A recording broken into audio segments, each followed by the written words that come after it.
երբ որ ես եկա խորհրդարան 2007 թվականին, դե ազգային ժողովի աշխատակազմը ունի կանոնակարգ dress code,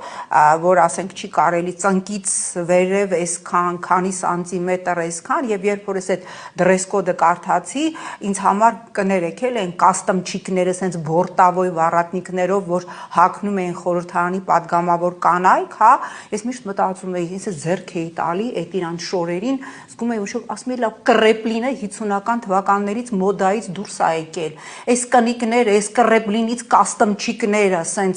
այստեղ մի հատ բրոշ կա, բան, ես հասկացա, որ ես չեմ կարող, եւ ես բունտ արեցի, ես ասացի ջինսերով չեմ գանիստերին, բայց ազատ հագուստ, եւ եթե նկատել եք, ես խորհրդարան բերեցի հետաքրքիր ստիլ հագուստի, որը դուրս էր այդ կլասիկ, իհարկե հիմա ես սիրում եմ, ասենք օրինակ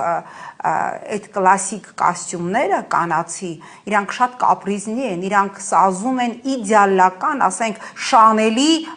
չգիտեմ, մոդելների կազմվածքը պիտի ունենաս այդ կոստյումчикները հագնելու համար, բայց եթե ինչ որ մենք տեսնում ենք, չէ, նաև կանանց, ովքեր ասենք սենց շատ հսկայական ծավալներով եւ այդ կոստյումчикներով դառնում էին Վինի Պուխը,